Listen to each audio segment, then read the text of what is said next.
This week, for my viewing of America's national park system, I thought since this was going to be a canned food episode, I would go hunting for some orchards. Instead, I landed on the North Union Shaker site, a Shaker settlement in northeastern Ohio, which is now part of Shaker Lakes in the Cleveland metropolitan area. The North Union site was once home to one of the most productive Shaker communities in the country. The Shakers, officially the United Society of Believers in Christ's Second Appearing, were one of those distinctly American religious experiments that popped up in the late 18th and early 19th centuries. The movement these groups belonged to was known generally as the Great Awakening. While many of them contributed to societal advances and humanitarian movements like the abolition of slavery, the inclusion of girls in education, poverty reduction measures, hospitals for returning soldiers, and abandoned pregnant women, they could also have very particular ideas about how to live. The Shakers' particular set of beliefs included communal property, celibacy, and at least on paper, the equality of the sexes. What they are best remembered for is their almost obsessive dedication to making things well. Furniture, as the more durable object, successfully carries on the Shaker legacy in this area. But they also brought their concern for improvement and perfectionism to agriculture as well. These communities were agricultural powerhouses. They developed new methods of seed production and distribution, pioneered commercial herb growing, and ran some of the most orderly and innovative farms in the young country. They founded the North Union community in 1822. There they farmed, preserved, and sold their surplus to the surrounding communities, and in doing so became one of those quiet links in the chain of how Americans learned new ways of using agricultural communities for livelihoods beyond just feeding themselves. The downfall of the community had less to do with making the community work than it did with the problem of keeping up the population. They didn't budget in the costs of publicity when they went with the route of celibacy. And of course, back then, no social media. Recruitment was by word of mouth at the speed of foot travel from a semi-isolated community. And at the time, that was a losing prospect. But if you find yourself in the Cleveland area, take a walk around the Shaker Lakes and the nature center there. The buildings are mostly gone, but the landscape still holds the shape of what those communities built. And while you're there, think about the fact that some of the early radical experiments in American communal living happened in places that look today like pleasant suburban parks. The North Union community is truly an interesting link in the new American religion chain, as well as a place that made growing vegetables and not just meat into a business. As one of those curious places that isn't too far out of town, the Shakers North Union site is definitely worth a visit.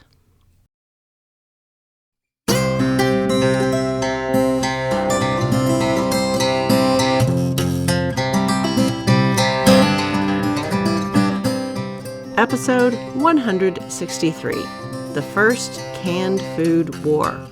Hello, and welcome to the History of American Food. This week, I'll be looking at how canned food went from a novelty for wealthy picnickers to something that turned into an important piece in the puzzle of trying to feed soldiers in the American Civil War. How did making milk, meat, and vegetables, three very perishable food categories, both nearly indestructible and palatable, change the way a war could be run? To find out, pull up to your place at the table and let's dig in. The first thing you need to know is that the American Civil War was the first war to be supplied in any meaningful way with food in metal cans. First, a quick reminder, the whole canned food thing in war started with Nicolas Appert, and he was the guy answering Napoleon's call for his European wars, where Napoleon was all, there has to be a better way to feed these guys. I mean, it's the 19th century, for crying out loud. If we can shoot rockets from boats, surely there's something better to be had than salt pork and dried peas. Appert was the one who figured out that if you sealed food in a container and heated it, the food would last. His original containers were reused champagne bottles, which meant the neck diameter was only so wide, and that meant a lot of purees. The bottled food was expensive, and while it was certainly better than eating rotten food, which was an alternative a lot of the time, it wasn't exactly what you'd call tasty, and it was inconvenient. Glass breaks, even when it's really thick glass. And when it's really thick glass, glass is heavy, and glass does not love being bounced around on a supply cart for 3 weeks. The expense also meant that in the early 19th century, canned food became a plaything for the rich, something they would take along as a novelty on picnics and expeditions, or as what they thought of as survival rations when going on their grand tours of Europe.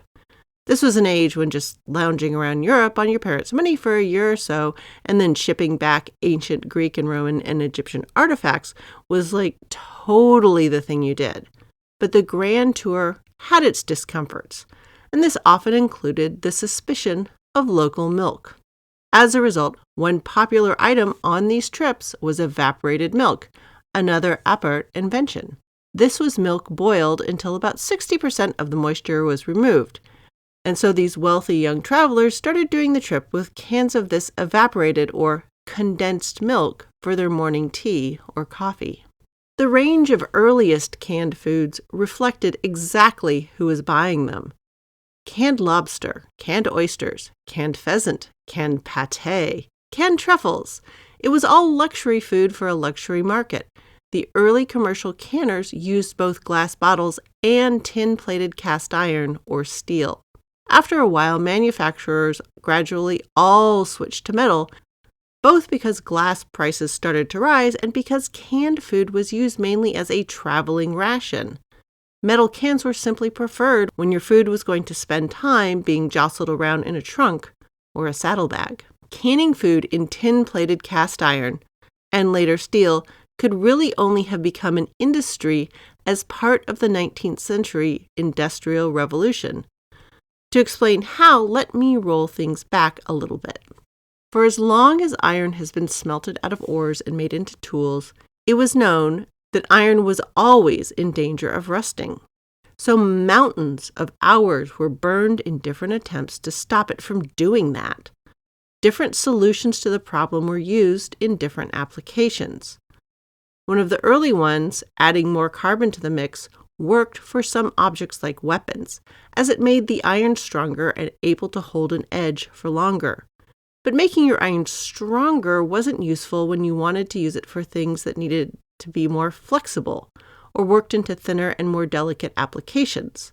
And one of those big other applications was using steel as plates to cover things.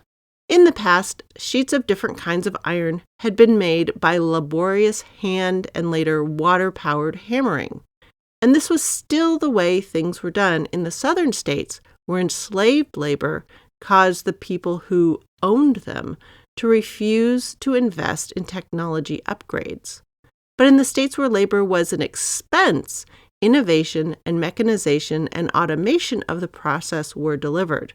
Thus, technology for rolling steel, first into things like armor plates, and then cladding, and then even thinner sheets for things like cans, developed rapidly.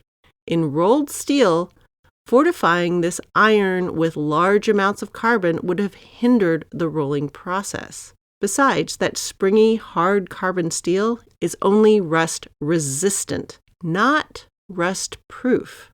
So the thin iron plates they were after for canning had to be protected in some other way.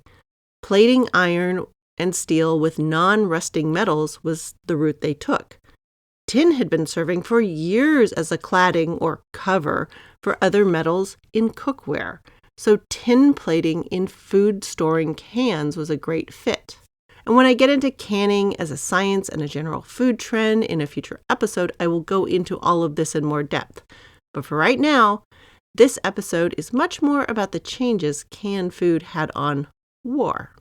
Okay, so canning required rolling mills and factories with the sophistication to plate these machine-rolled sheets in tin.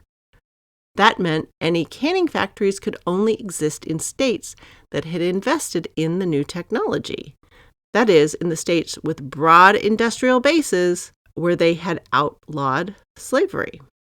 Another thing, when you picture a canning factory, you are likely to picture something in your head from like the last half of the 20th century, all spinning wheels and nozzles and robotic clampers.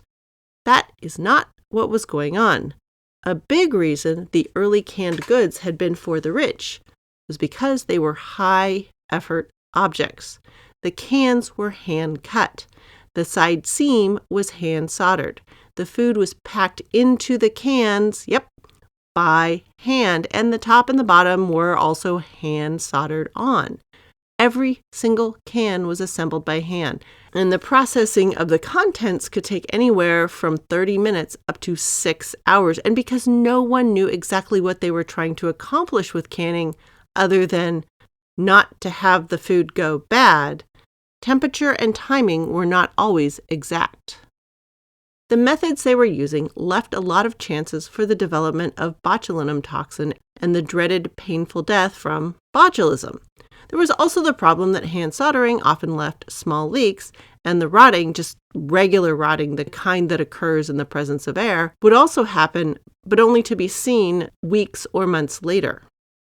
Because we are still in the age where the earliest proponents of the ideas of germ theory were still messing about with the ideas of animalcules, and most people were still certain that you only got sick because you were bad or some number of gods were mad at you, the why and the how of rotting was still mostly a mystery to almost everyone. People knew that some of these cans went bad, but there was no general understanding of why. They had ideas of how to probably stop it, but the thermometers, clocks, and microscopes, not to mention the scientific communication, had not landed on what we were stopping and how to do it dependably. And yet, in the main, these cans were still a better option for bringing your pâté along on your 2-week holiday rambling through the Scottish Highlands, or for shipping it to California to feed it to those profligate miners who had struck it rich and were looking for things to spend their money on, than any other option available.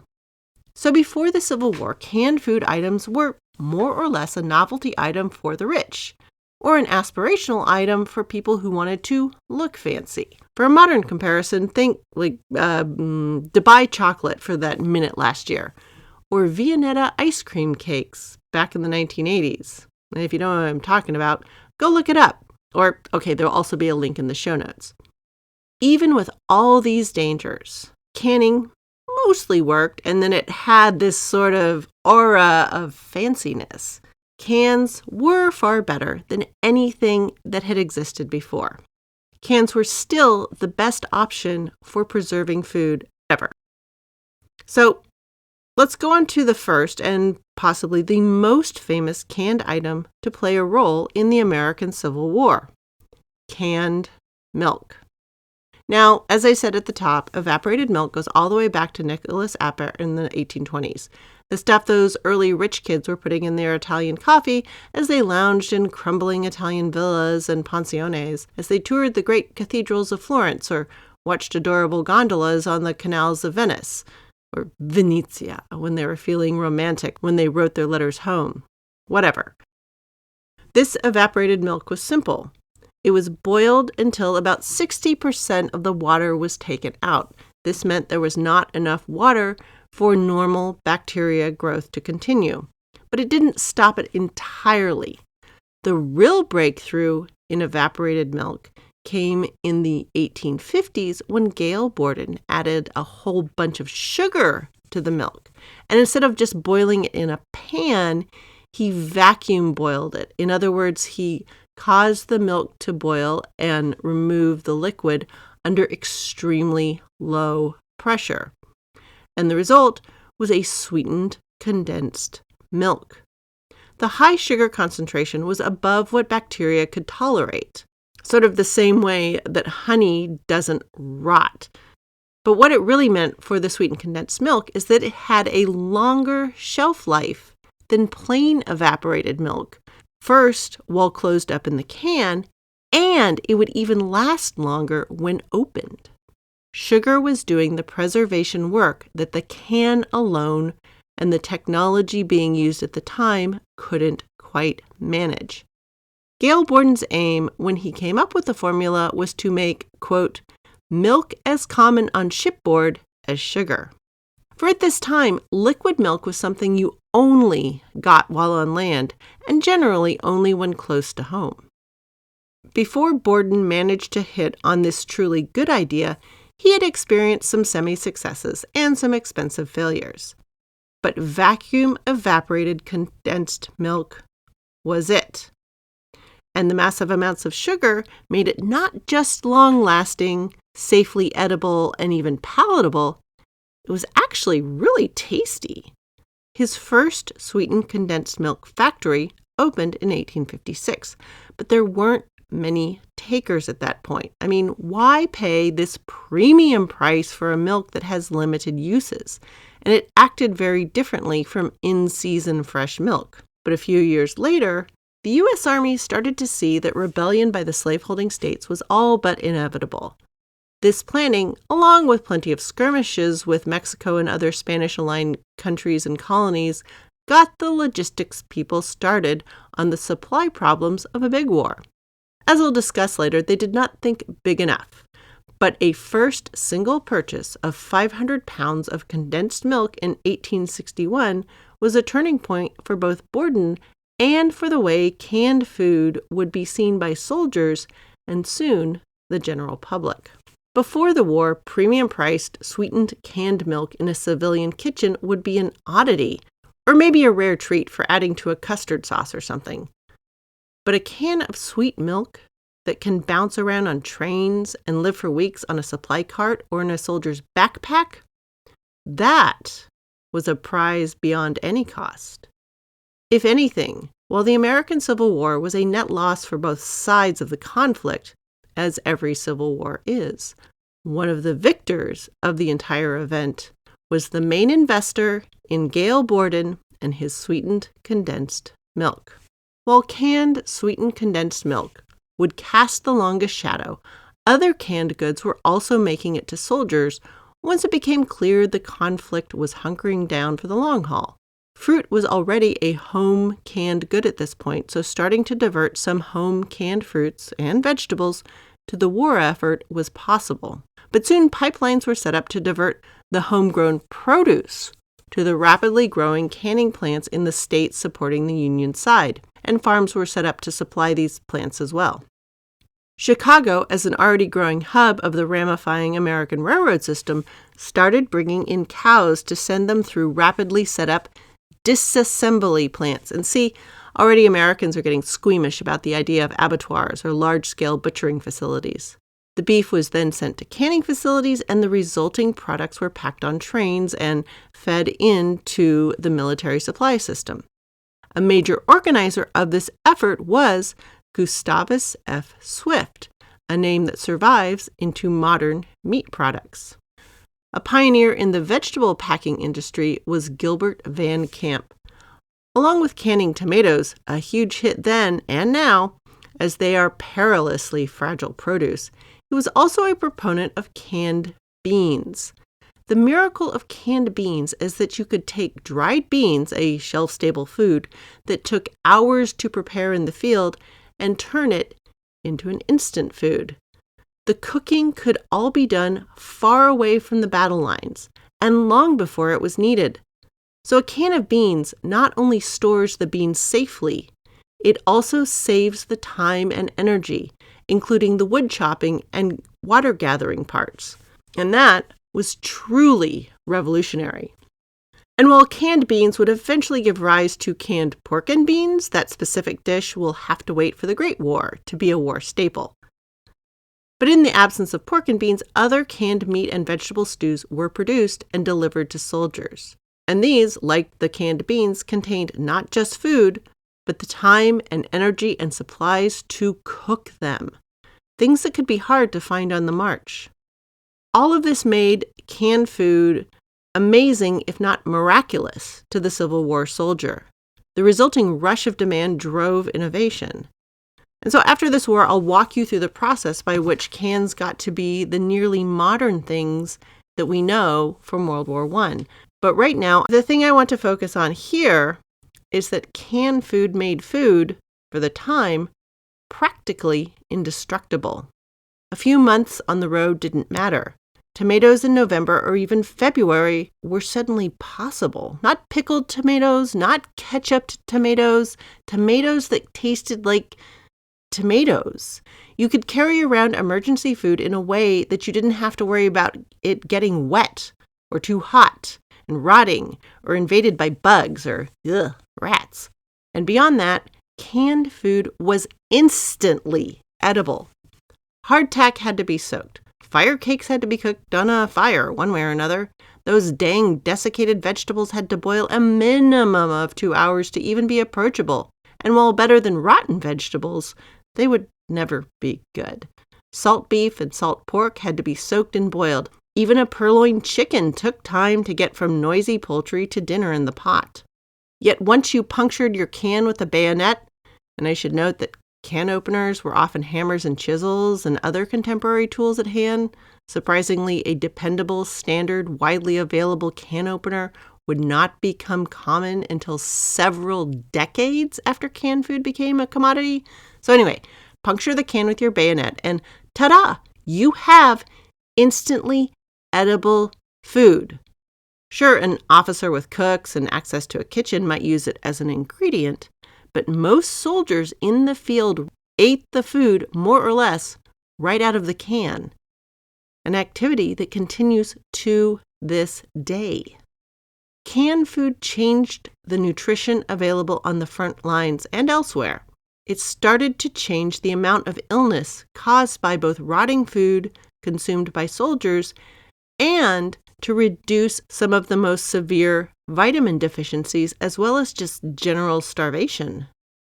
Canned food would change the way time worked in war. From the beginning of war, getting food and feeding the troops was always the limiting factor. And when much of your food was on a short clock, wars could only last so long, or they had to be moved around a lot, or they had to contain major breaks to allow everyone to go home and make more food so the war could keep going, especially when you were conducting big wars. So join me next week to look at how canned food and the growing mechanization of the United States changed the way war could be planned. Lessons from this American war would impact the way Europe would think of war, how big it could be, how far it could spread, and how long it could go on. I'll take a look at the beginning of this major shift in the planning and logistics of war. Thanks for listening. Any email questions or quibbles will continue to reach me at thehistoryofamericanfood@gmail.com. Downloading the episodes helps me know that you're out there, but even better than that are your reviews.